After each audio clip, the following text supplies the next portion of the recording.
Hey guys, thanks for joining me for another episode of Learn to Play Games. My name is Lance, and today we're going to take a look at Bloodborne.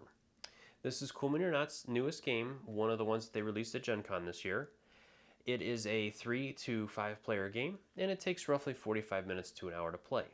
The game itself is competitive, with some elements of semi-cooperative in it. The overall goal of the game is for one player to gather the most blood and trophies to be the overall winner. But as the players start the game, each player takes on the role of a hunter, and they will get a starting set of 5 cards that each player will have that's identical. Then they will have a deck of monsters that they're going to fight throughout the game, and each player will play those cards from their hand secretively and then flip them over simultaneously and deal damage to the monster. As they deal damage, they're going to get blood echoes for that. And as they enter into the hunter's dream, they will gain upgrade cards that will be able to do more damage to the monster and potentially do damage to other players, which is where the competitive aspect really comes into play. So as they do damage to those players and potentially knock them out, they will gain potentially more points from the monster and even trophies where the other players can't. Because during a round, if a monster is killed, only the players that contributed towards that kill will gain those trophies. So I've had a lot of fun with this game so far. I've played a couple times. It's put out by Eric Lang, one of my favorite designers. His games really kind of make you think in strategy and different ways of approaching things, and there's usually multiple ways of winning. There's no one set strategy to his games that will always win. And he's not afraid to kill the players, and this is no exception. You will die many times in this game. As long as all the players don't die at once, the game will continue and you will just come back in. And you'll get bonuses. When you die, you enter into Hunter's Dream. You'll be able to regain your health. You'll be able to pick up a new upgrade card. And then if you actually play the card to enter Hunter's Dream, you'll get some other bonuses. So, like I said, I've had a lot of fun with it. I love the theme. The artwork is great. They pulled it straight from the game. It definitely has that feel. And it's always fun when you're really going at a monster and you play that nice new upgrade card to knock out your opponents, and you end up coming in and killing the monster and getting all the points. So let's head to the table and I'll teach you how to play. With the player board, it's broken down into a number of sections. You have your collected blood that goes here, and this is the blood that you'll lose if you die. Then you have trophies for each one of the 3 different types. And then down here you have a spot for your banked blood, as well as a quick reminder of the different steps in each round. Here we have the 5 different starting cards that each player will receive at the beginning of the game. Now we have 2 different types of weapons. You have melee weapons and ranged weapons, which will be listed at the bottom of the card of what that is, as well as each card is going to have a border. So the ranged weapons will have a blue border, and the melee weapons will have a red border. At the top of each card, it's going to list that card's name. It's going to have a picture of that weapon and the amount of damage that it does to the monster. That's going to be listed in the red blood drop. And then some of the cards will also have an effect, whether it's an instant effect or a regular effect that'll take place during that turn when that card is played. Each player will also receive 2 black border cards, which are the transform card, which will let you play this card and choose whether you use a melee or ranged weapon after the other players have selected theirs, which we're going to take a closer look at later. And then the Hunter's Dream card, which will allow the players to enter the Hunter's Dream, and that will allow them to regain health and upgrade a new weapon card. In Bloodborne, there are 3 different types of monsters you're going to face. You have regular monsters, mini bosses, and the final boss. So as you can see, the final boss card is a bigger card, but the monsters and the mini bosses have the same size card. The one difference is that the regular monsters are going to have a border that's going to surround their picture, and the mini bosses have an open picture on theirs, so there won't be any border. So that's the easiest way to tell them.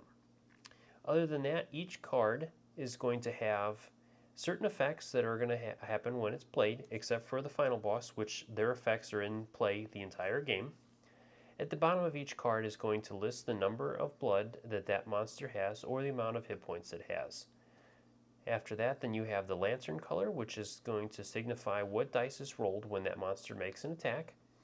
And then if that monster is defeated, by which players that defeat that monster will get trophies for it, which we're going to take a closer look at later.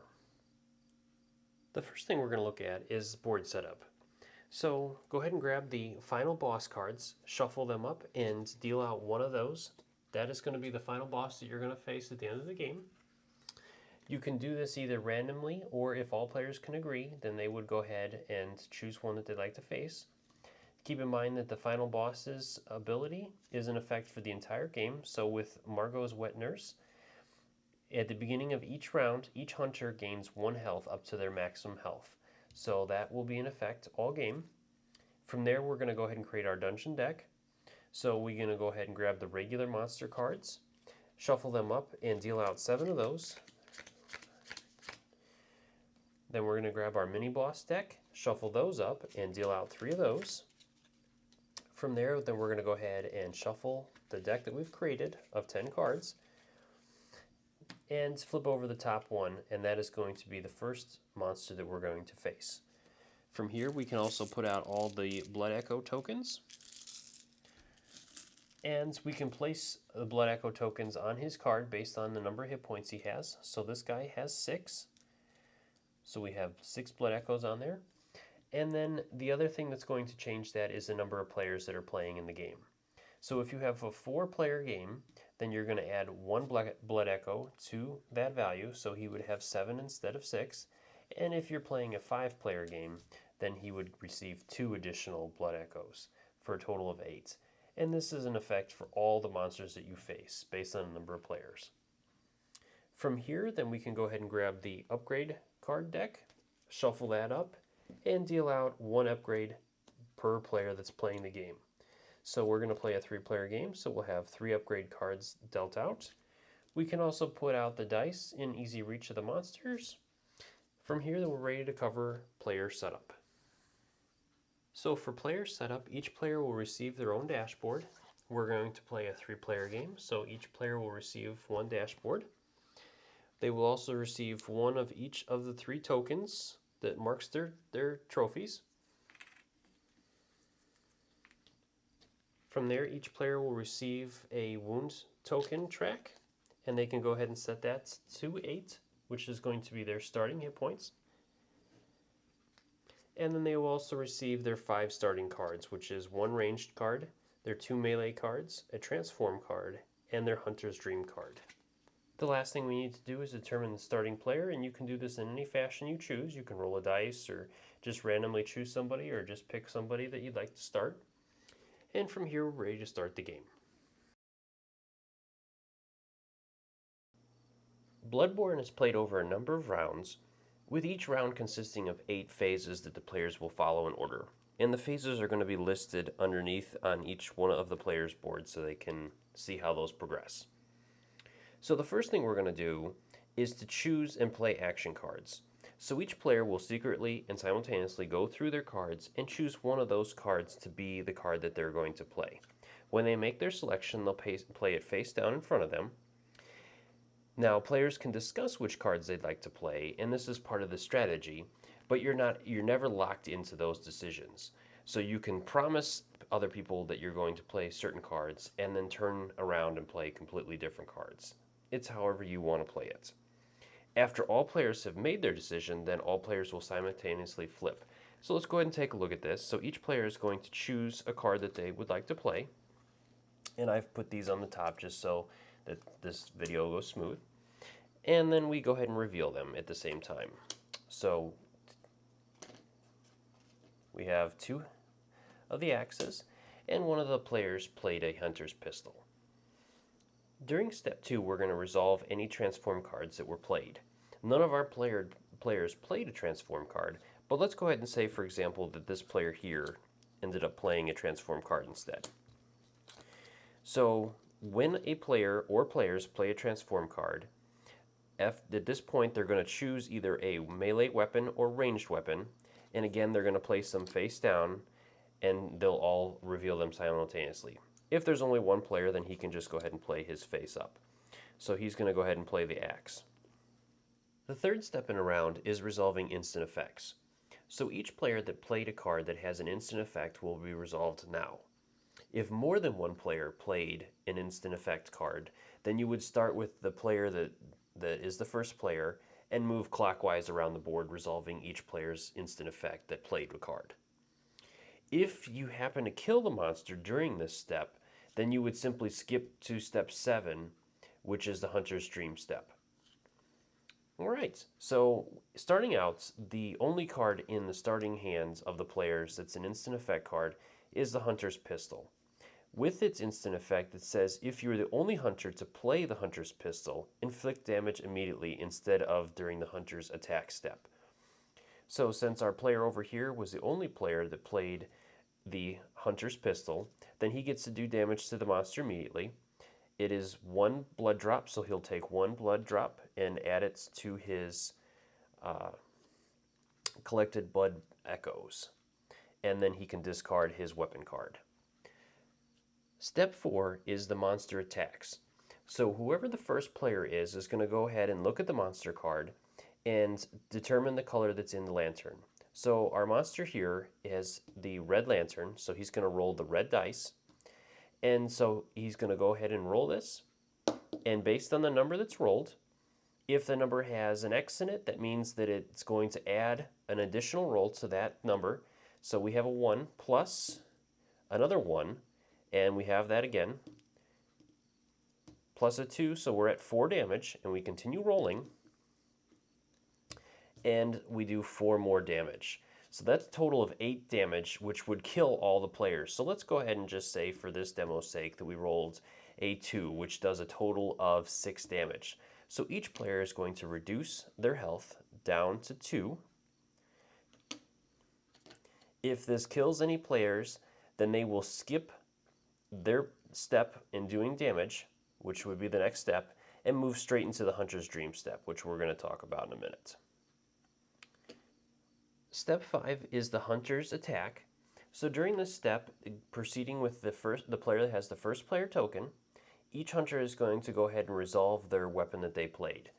So our guy over here played the axe, so that does 2 damage, so he'll take 2 damage from our guy there, and then he'll discard his card. And then moving to the next player, he also played the Hunter's Axe, so he will do 2 damage to the monster, and his card will be discarded. And we already resolved our pistol over here with our other player. So at this point, the monster does not have any blood tokens left on him, so he will die. When a monster dies, each hunter that did damage to him will receive the trophy that's listed in the bottom corner of the monster's card. So with this one, the trophy is a skull. So each player will move the skull up 1 point on their track that was able to do damage to the monster this turn. So in later turns, if only 2 of the hunters did damage to kill a monster, then only they would receive the trophies. And the one other thing is, as we go around, say our third player here had played a Hunter's Axe, which does 2 damage, and the monster only had 1 left. All he would receive is the blood that's on the monster's card, so all he would get is 1 blood for that. And normally this monster would have 6 health, but I just wanted to kind of show you guys how this works and how a monster dies. So you will notice that he only had 5 health, and that's okay for this example, but normally this monster would have 6. So in that situation, when the monster would say have 1 health left and all the players have attacked, then we would move on to the next step, which is the monster escapes, which we're going to cover. Alright, so as we talked about, in step 6, the monster escapes. So if a monster still has blood echoes on their card, and it's not a mini boss or the final boss, then it's going to run away and escape. So you would simply return the blood echoes to the pool and remove the monster, and some monsters will also have effects that will trigger when they escape, so you would resolve those at that point. Step 7 of a round is the Hunter's Dream, and there's 2 ways you can enter the Hunter's Dream. Either by playing the Hunter's Dream card, or if your hunter dies during the monster attack step or the hunter's attack steps, in which case then you will enter the Hunter's Dream. If your monster or your hunter dies before he gets to perform his attack, then he will not get to do that, and he won't be able to attack the monster. If you play the Hunter's Dream card when the monster attacks and rolls his attack dice, so with our earlier example, our monster did 6 damage to all the hunters. If one of the hunters had played the Hunter's Dream, then they would have that amount of damage rounded down. So with the monster dealing 6 damage, he would only do 3 damage to a player that played Hunter's Dream. After we determine that, we're starting with the first player. Each player that plays a Hunter's Dream will resolve the 4 steps in order. So the 4 steps are that you would remove any blood that move any blood that you have in the collected blood echoes down to your banked area, which becomes completely safe. There's no way to lose blood from the banked area. Once you're done with that, then you reclaim any of your used action cards, so any cards that you've used already, including the Hunter's Dream card, if you played it, will be returned to your hand. From here, then you're going to gain 1 upgrade card from those face up, so you can go ahead and choose one of those cards that you would like to keep. Those cards are not replaced until all of the hunters have played and done their Hunter's Dream, so the next hunters would only have an option of having 2 cards. At the end of the phase, then you would refill back up to 3 cards. And then the final thing is to return your hunter to 8 health. From here, then it would move to the next hunter that played Hunter's Dream or was killed and enters the Hunter Dream step. So there are a couple of main differences when a hunter dies and enters into the Hunter's Dream versus the person that played Hunter's Dream. So the main differences are that a hunter that dies will lose his collected blood echoes that are up in the top space. Those will be simply discarded. And he will not be able to replenish his cards that he has used already. Those cards will only be replenished when he plays the Hunter's Dream. He will get to choose an upgrade card, and he can regain his health back up to 8 points. So at this point, when the round is over, since our other 2 players did not enter the Hunter's Dream, we will replenish the upgrade cards. And the one other thing to keep in mind are that player's hand size is 7, so you can never have more than 7 cards in your hand. If you do, then you have to discard down to 7 cards. And the only card you are not allowed to discard is the Hunter's Dream card. Any other card you can simply discard, and it'll be removed from the game. It will not be added back into the upgrade pile. The last step in a round is the end of round step. So during this step, you will discard those action cards that you played into your discard pile. You can also do it like I did it when you're resolving those cards during the hunter's step. Once you're done with that, then you'll move the first player token to the next player clockwise order. So this will be our next starting player. And from here, then we're going to go ahead and flip over the next card in the dungeon, which we have a mini boss. And he's going to receive 11 blood echoes. So we'll go ahead and put those on his card. And then, like I said before, if you're playing a 4-player game, then he would receive 1 additional blood echo. And if you're playing a 5-player game, he would receive 2 additional blood echoes. So he also has a condition on him. This is the 1 reborn, and it says each hunter that inflicts damage to this collects 2 additional blood echoes from the reserve.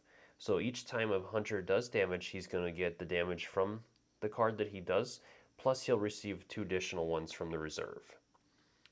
Okay, so that is the end of step 8, and so we would continue and start a new round.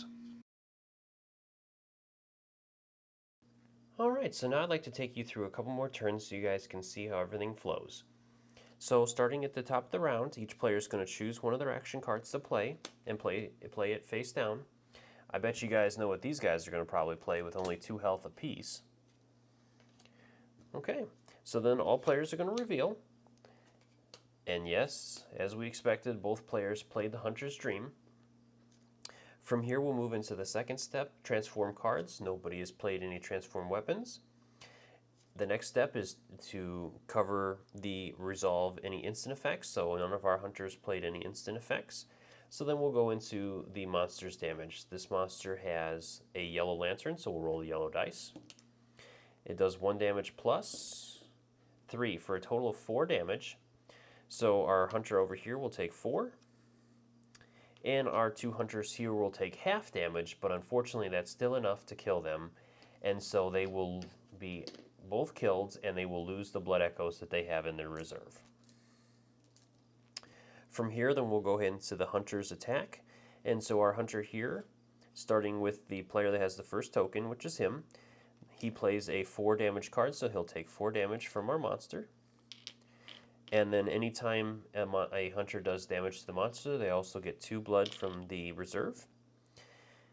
The other 2 players are dead, so we don't have to worry about them.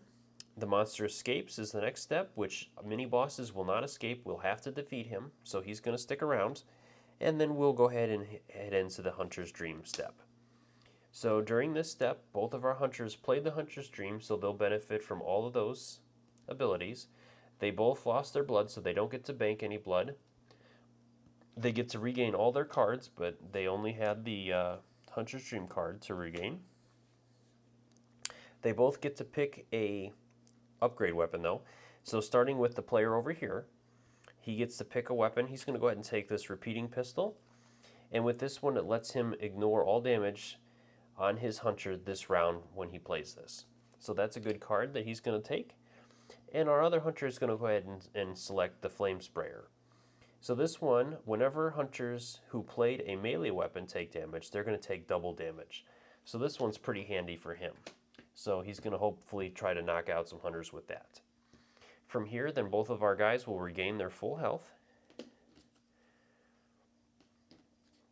And we're ready to move into the last step of the round. So step 8, we're going to move our first player token over to the next player. And then we would resolve a new monster, but since we have the mini-boss we're still fighting, we won't do that, and we'll just move right into the next step. So starting at the beginning of the round again, each player is going to go ahead and choose a weapon that they'd like to use.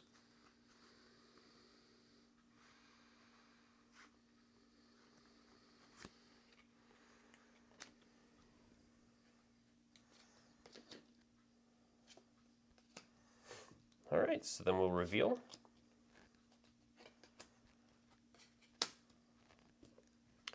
Okay, so then from here, then we're going to resolve transform weapons. Nobody played a transform card. So then we'll resolve instant effects. So our hunter here did play an instant, and he's the only one that played the hunter's pistol, so he's going to get to inflict his damage first on the monster. So he'll do 1 damage, and then he also gets 2 from the reserve. From there, then we go into the monster attacks. So our active player will roll the monster dice, and it does no damage. All right. So then we're going to go in to do the hunter's attack. So starting with our first player, he is going to do 2 damage to the monster. And he also does gets 2 blood from the reserve. And then we go to the last guy, who does 2 damage to the monster as well. And he also gets 2 from the reserve. And then we'll move into step 8. So all of our hunters will discard their cards that they played. And unfortunately, with his flame sprayer, nobody played a melee weapon, so he wasn't able to use its benefit. And again, the first player marker will move back over to him, and the monster will stay because it's a mini-boss. And then we have to replenish our weapons on our upgrade deck, and we're ready to move into the next phase. So again, our players will choose a card that they'd like to play. All right, then we're going to go ahead and reveal. So we have a transform, the hunter's pistol, and the hunter's axe. All right, so our player up here that played the transform card now will select one of his cards that is either a melee or a range. He noticed that our guy over here played the hunter's pistol, so it's going to be resolved first. Unless he plays his hunter's pistol, he's going to go ahead and play the hunter's axe, though.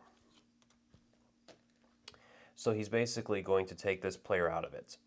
So from here, then we resolve instant effects. So our hunter over here played the hunter's pistol. So he's going to do 1 damage to the monster, and he'll get 2 from the reserve. Then we start with the monster step, where the monster is going to attack. So it does 3 damage. So our hunters will take 3 damage. which our hunter barely skates by with only 1 damage left.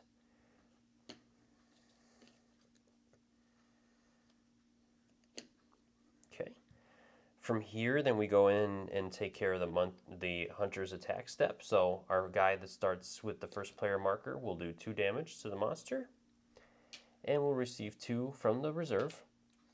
At this point, the monster has been killed, and so we would not resolve this hunter's weapon attack, and he will receive nothing. The monster will grant the players that dealt damage to him these trophies this turn, so each of the hunters that dealt damage would receive those trophies, and then the monster is discarded. From here, then we move into the hunter's dream step. So nobody played the hunter's dream and nobody died. So at this point, then we're going to go ahead and move into step 8. So our hunters will discard their cards, and we will reveal a new monster. So we have the church servant. He's going to get 5 blood echoes on his card, and again, if we're playing a 4 or 5 player game, that could be increased. And then if he has an instant effect that'll take effect, then we'll resolve that. So it says when revealed, the hunter or hunters with the fewest total blood collect 2 blood echoes from the reserve. So this guy over here has 7, this guy has 8, and our guy over here definitely does not have the least, so he'll receive 2. And then we're ready to move into the next turn. Hey guys, so I hope that video helped you. As always, if you have any questions about the game or rules, please drop me a comment below. I'll do my best to answer it in a timely fashion. And as always, if you have any comments or feedback, criticism, let me know what you think. I'm always looking to make my videos better. If there's anything I can do to change them or make them more clear or state the rules in a different way or whatever, please let me know. And as always, if there's any games you would like me to cover, let me know that too. I'm always interested to see what people are interested in playing or are playing at the moment. I have a lot of other new games that I was able to pick up at Gen Con, so you guys will be seeing other new games popping up here shortly as I work on those videos. And until next time, I'll see you at the table.